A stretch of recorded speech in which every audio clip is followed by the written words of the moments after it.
Hey folks, and welcome back into the Horns 24/7 YouTube channel. We've all kind of had a night now to digest Texas's opening week victory against Rice, 37-10, the final score there.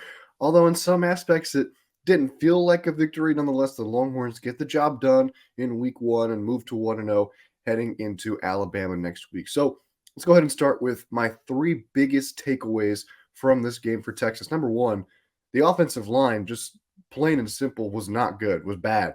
Um, Allowed 8 tackles for loss, 2 sacks against a team that was 111th in sacks overall in amongst FBS teams a season ago. Just really inexcusable. They were unable to get a push up front at all, especially in the first half. You saw some struggles throughout the entire game, but more prominently in the first half when Texas was trying to establish the run game, and they really just couldn't because the offensive line couldn't create many gaps. Running backs were running into tacklers immediately at the line of scrimmage, or they would have to break tackles if they wanted to break out on some longer runs, kind of like we saw with Bijan Robinson and Roshan Johnson last season.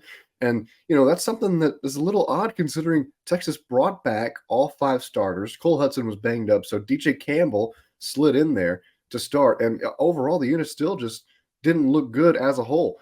So that's definitely going to be something that Texas has to improve upon heading into next week because Alabama against Middle Tennessee State in their opener, 3 sacks, 7 tackles for loss. So a much better unit coming their way in Tuscaloosa week 2 in a much rowdier environment and a much better overall team, with all due respect to Rice. Transitioning now into my second big takeaway, Quinn Ewers good in the intermediate game, but still can't find that deep ball. Not really sure what it is, whether it's a footwork issue, which it seemed like that was part of it yesterday. He tried to make a back leg throw to A.D. Mitchell into the end zone, ended up underthrowing him. A.D. kind of had to go over the defensive back to try and make the grab, but that was just one of many instances where Ewers just really can't find his sweet spot with that deep ball. Steve Sarkisian's going to keep trying it. He said in the post-game presser that it's going to feel really good when they do connect on it, but they still haven't done it yet. And here's the really telling stat from yesterday. So Quinn Ewers, 19 of 30 overall for 63% completion percentage for 260 yards and 3 touchdowns. But let's break down those completions. On screen passes that are at or behind the line of scrimmage, Ewers was 8 of 8 for 81 yards. Now you bump it up to short passing. He goes that's from 1 to 5 yards. He goes 4 of 7 for 55 yards. Medium passing, which is 5 to 14 yards through the air, 9 of 10 for 174 yards. Now deep passing, that's a 15 yards or more, 0 of 7. 0 of 7. So Texas is going to have to find a way to get Ewers to get his feet set and deliver the ball in the right spot because the deep ball is obviously a part of what Steve Sarkisian wants to do with this offense. If they're able to unlock that, that will unlock a big part of the offense and it will make things go a lot smoother, but still very much struggling to do that. And the opener against ULM last year, just to kind of compare stat lines, Ewers 16 of 24 for 225 yards, 2 touchdowns, and an interception. So I guess you could say he had a better opener this year, a little bit lower on the completion percentage side, which is another thing that you want to see bump up for Quinn Ewers. But nonetheless, big issue is maybe not a big issue because I think you can win in the intermediate passing game. I think if that's a strength of Quinn Ewers, you just use that to your advantage and try to push your way down the field with it. The only problem is Steve Sarkisian is going to want to continue to throw the deep ball, so they're going to have to connect on that if this offense really wants to open up and become what Steve Sarkisian wants it to be. Last of our 3 takeaways here, this was a very, very strong showing from the defense. We've talked a lot about them in the offseason, and they really did open the season very well.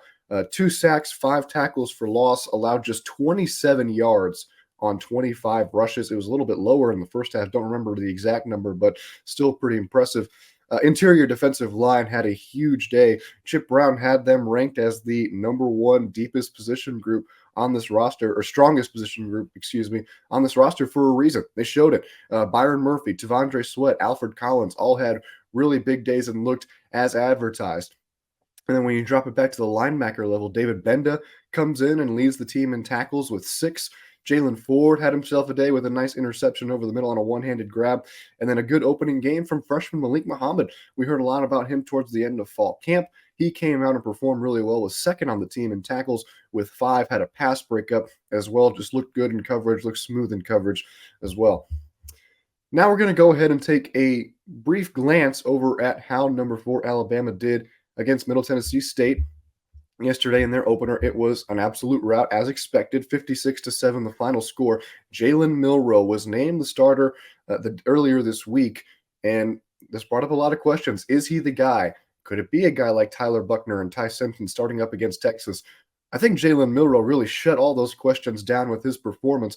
13 of 18 through the air, 194 yards and 3 touchdowns, and on the ground, 7 carries for 48 yards and 2 touchdowns. The other Alabama quarterbacks, just 4 of 6 for 32 yards. So I think that more than likely means Jalen Milroe is going to be your starter in week 2 against Texas. The Tide had 205 yards on the ground, 226 through the air. Jalen Milroe, I think a lot of people know that he is a phenomenal runner, but many people really don't know that this kid has a cannon of an arm as well. He can easily launch this probably 70 yards downfield, but accuracy is maybe the question mark, but didn't really look like too much of a question in the home opener. Now, granted, I understand that's Middle Tennessee State they're playing against, but you're going to have to account for Jalen Milroe both through the air and on his legs. And I think the biggest position matchup that we will see in week 2, or the one that I'll be keeping my eyes on the most, is the Alabama offensive line against the Texas defensive line. Alabama's offensive line, the average player, 6'5", 339 pounds. So still some big dudes up front there, even though Kyle Flood's not there, or some big humans, as he likes to call them. But Texas has some pretty big humans as well. So that's going to be a really good matchup, and I think it's going to be crucial. Texas was able to generate pressure on Bryce Young last year. Can they duplicate that this year with a bigger quarterback and a quarterback who is great with his legs when the pocket collapses and can get out into space and really hurt you? So that leads into questions that remain to be answered going forward, which will be our final segment here of this post-game analysis. First big question for me, can Quinn Ewers find his touch on the deep ball and really unlock this offense? Kind of looked shaky in the opener last year against ULM. Same situation here in 2023. Comes in the first quarter of Alabama and is just slinging it. Do we see that same thing from Ewers in Tuscaloosa this week? That's going to be a big question. And can they find the deep ball? Remember, last year in that first quarter, Quinn found the deep ball when he hit Xavier Worthy down the right sideline. Can that happen again? And can Ewers, of course, stay healthy and finish the game to see what Texas would look like? Number 2, what is Cedric Baxter's status in practice this week? Went banged up in his first game yesterday after breaking out for about a 32-yard run. Steve Sarkisian said he just got a hit to the ribs, but sounded fairly positive in return. So what is his status? Does he practice? And how does that affect his snaps against Alabama? He won the starting job kind of next with the or with Jonathan Brooks. So 1 and 2 there with those two guys, but took the field first with Quinn Ewers on that first drive. So what's his status? Can he play against Alabama? And does he get some more touches? Next up, what adjustments has the offensive line made? That's going to be the make or break for this game, really. If the offensive line plays like they did against Rice, this game might not be even close in Tuscaloosa. I think Alabama would just run away with it, simply put, because Texas wouldn't be able to get anything done offensively. So what improvements have they made? Does Cole Hudson maybe come back into the rotation? Remember, he couldn't play. He was banged up yesterday. Just overall, what do they look like? That's going to be the biggest question. And really, at this point in time, the deciding factor for Texas in their second game against Alabama. And finally, how does the defense plan around Jalen Milroe starting for Alabama? Because what happens if pressure comes, but they can't bring him down and he starts to use his legs and breaks out into the open space? Jalen Milroe, a hard guy to tackle one-on-one in the open field. So what's Pete Kwiatkowski's plan for inevitably when that happens? When Jalen Milroe does use his feet? We're going to have to see what happens this week in practice. We'll hear from Steve Sarkisian later on in the week as well before the Longhorns travel to Tuscaloosa. Thank you so much for joining us here on the Horns 24/7 YouTube channel. Make sure you like this video and subscribe to the channel and turn on notifications so you can know when content drops and you're the first to know when new content heads your way. Leave your thoughts in the comments section below. I'm curious to see what you guys took away from this as well. I'm Tommy Yarrish for the rest of the Horns 24/7 crew. We will see you next time.